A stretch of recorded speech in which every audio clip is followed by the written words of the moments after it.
welcome back to another episode of Chat About Tay. I'm your host, Bella, and in this episode, I'm going to be chatting about Taylor Swift news featuring iHeartRadio Music Awards and the Elizabeth Taylor music video. So on March 26th, Taylor Swift attended the iHeartRadio Music Awards. And then on March 31st, Taylor Swift released the Elizabeth Taylor music video, but it wasn't a traditional music video. So we will get to that a little bit later. So I want to acknowledge, first of all, that I know that I haven't recorded an episode or posted an episode in a while. And that's because there really wasn't that much going on with Taylor. And for this podcast, I really just want to focus on like big things with Taylor. And unfortunately, when she's not really doing much, there's not really much to talk about. So my last episode was all about the Opalite music video, and I still love that music video. It's definitely one of my favorites. But I really wanted to discuss the iHeartRadio Music Awards because I did mention in my predictions episode that I thought she was going to win a bunch of awards at the iHeartRadio Music Awards this year, and she did. She took home the most awards with 7 awards, and she did also have the most nominations, which was 9. So she only lost out on 2 different awards. So to kind of just start off before we talk about like the awards that she won, she did walk the red carpet alone. She was not there with Travis, but Travis was sitting in the front row with her during the ceremony, and people, obviously called out to that. And the outfit that she wore, this is one of my favorite outfits that she's ever worn. It is this beautiful, like, pale green corset with this beautiful like gold beading on it, and then a matching skirt and then matching heels as well.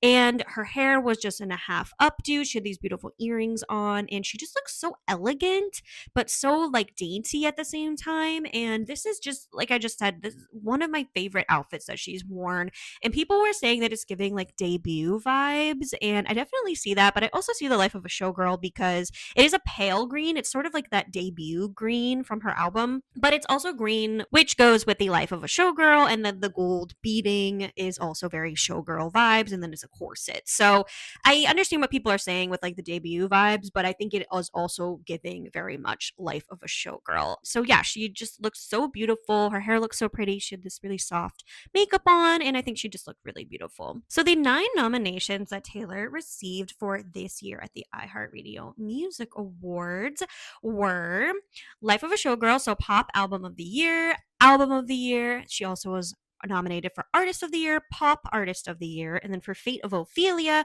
Song of the Year, Pop Song of the Year, Favorite TikTok Dance, Best Lyrics, Best Music Video, and then the Favorite On Screen category was Taylor Swift's The End of an Era documentary, and then the Eras Tour was Favorite Tour Style. So those were all of the awards that she was nominated for. But what did she win?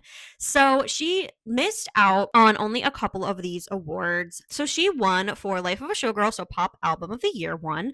It also won Album of the Year. She won Artist of the Year. She won Fate of Ophelia, Pop Song of the Year, Best Lyrics, Best Music Video, and then Favorite Tour Style Eras Tour 1. So really didn't miss out on that many. It says that she missed out on 3 awards here, but then the other thing said she only missed out on 2, so I don't know. Oh, and she also missed out on Favorite On Screen. So it says she missed out on 4, but then the other list said she missed out on 2.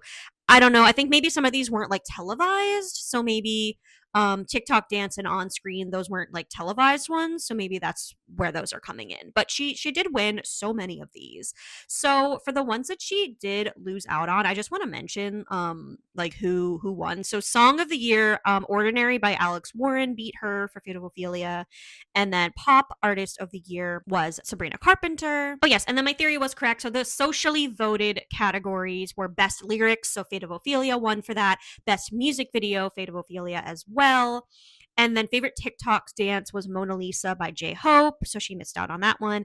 And then Favorite On Screen was Jimin and Jungkook, Are You Sure? She missed out on her End of an Era documentary winning for that one. But then she did win Favorite Tour Style. So I think maybe because maybe some of those weren't televised, that's why I wasn't included in those. But I mean, she swept these awards. I mean, only missing out on like a couple awards, that's not bad. And she was the most nominated person as well. So she did not perform perform at the award show, which I mean, I didn't think she was going to perform. The performers were Alex Warren, Lainey Wilson, TLC, and Vogue, Salt and Pepper, and DJ Spinderella. They all performed together. And then John Mellencamp, Kalani, Ray, and Ludacris. Those were the performers. So I mean, Sabrina Carpenter didn't even perform. Other people didn't perform. So just a little bit of different variety that they went with that year. But I mean, not a big thing, not a big deal if she didn't perform.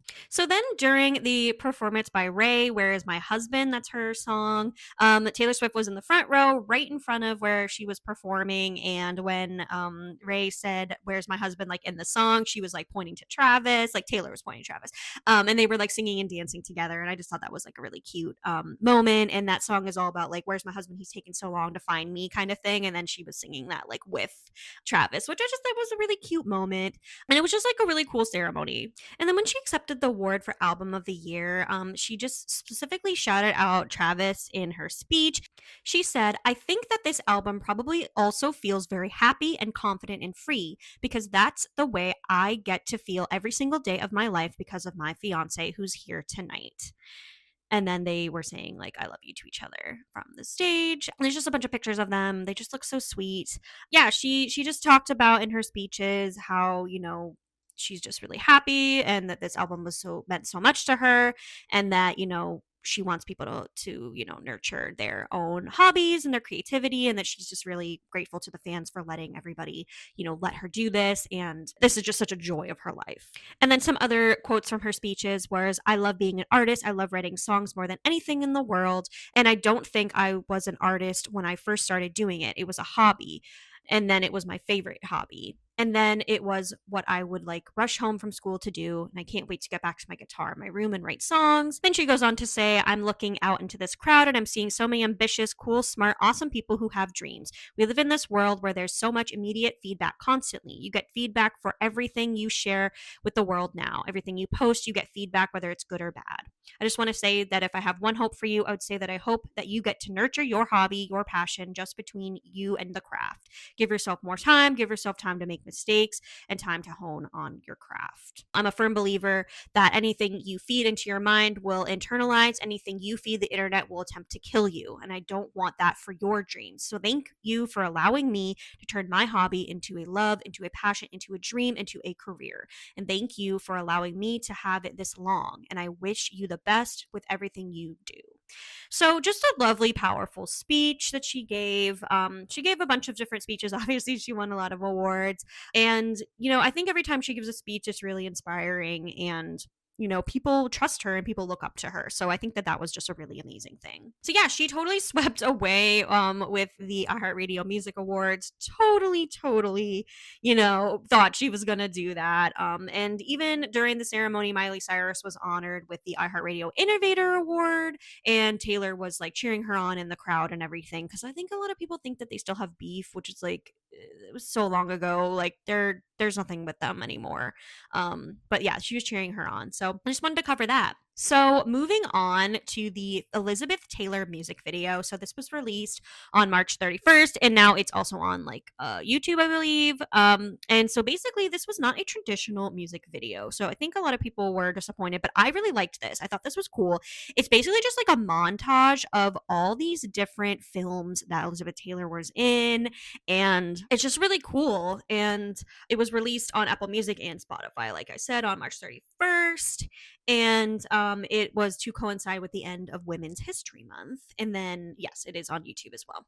So it's just featuring all this different footage, like I said, of Elizabeth Taylor's films and some newsreels and other public appearances and things that she went to. And then it's also showcases her eyes and her jewelry, because Elizabeth Taylor had these just beautiful eyes. So the movies that were featured in this music video are Julia Misbehaves, Father of the Bride, A Place in the Sun, Love is Better Than Ever, Rhapsody, Elephant Walk, Giant, Cat on a Hot Tin Roof, Suddenly Last Summer, Cleopatra, Who's Afraid of Virginia Woolf, and Boom.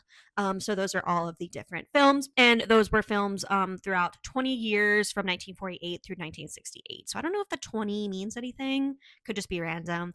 And then it says the BBC reported that Taylor Swift obtained permission from Elizabeth Taylor's estate to use her likeness in the video, and that all the streaming royalties are going to go directly back to the estate and to Elizabeth Taylor AIDS Foundation. So really cool. So clearly Taylor is not just a fan of Elizabeth Taylor, but she cares about, making sure that her likeness is being used properly, and that the money is going to go back to her estate and going into this foundation. So I do want to just talk really briefly about what this AIDS Foundation is. So Elizabeth Taylor was actually one of the first celebrities to even really participate in activism for HIV and AIDS, and she helped raise more than $270 million for the cause in the 1980s. And then she just went on to do like philanthropy and different work and stuff for AIDS, which I mean is really cool because especially in the 80s, there was so much stigma around AIDS and people were so scared, and it was kind of taboo. So the fact that somebody who was so influential, really caring and doing something about it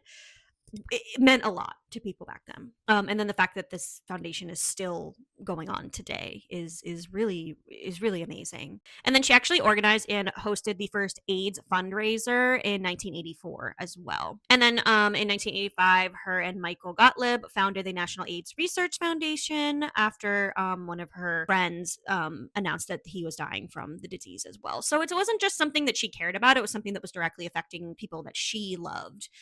And then she founded the Elizabeth Taylor AIDS Foundation in 1991. So that foundation is still going on today. And then Elizabeth Taylor also testified before the House and the Senate for the Ryan Wade Care Act in 1986, 1990, and 1992 as well. And she wanted President Reagan to acknowledge the disease for the first time in a speech in 1987. And she also criticized George Bush and Bill Clinton for their lack of interest in helping combat AIDS as well. So she really was just somebody who did so much during this time, and really made sure that there was enough research and funding going into AIDS research and all of that, but also going and testifying before Congress and everything, and speaking out against these presidents and everything. And so I think it's a really good thing that foundation is still active, and the fact that Taylor is not just putting money back into Elizabeth Taylor's estate, but putting it directly into this foundation as well. So that speaks a lot, because I think a lot of people over the past few years have started to kind of think that Taylor Swift is sort of going backwards on her activism. And I think I've mentioned this a few times, but with like the stabbing that happened before one of her concerts, and terrorist attacks and everything, it's hard to be an activist and also keep yourself safe and your fans safe. So I think that her putting money into this foundation and not making any money from this music video, that shows her activism, and it's showing that she cares, and that's enough for me. I think she's probably giving silent donations to different things, but I don't think everybody needs to be just out there in the world, shouting from the rooftops, "Oh, I'm giving money to this," or I'm doing this. Like, you can do things silently, but doing something like this it means a lot to, at least to me, but I know it means a lot to a lot of other people. So that was it for this episode. I hope you enjoyed learning a little bit about Taylor's iHeartRadio Music Awards for 2026 and the Elizabeth Taylor music video, and getting a little bit of a history lesson about Elizabeth Taylor and her work with AIDS research. So, like always, stay safe, stay classy, and I'll chat again with you soon. Goodbye.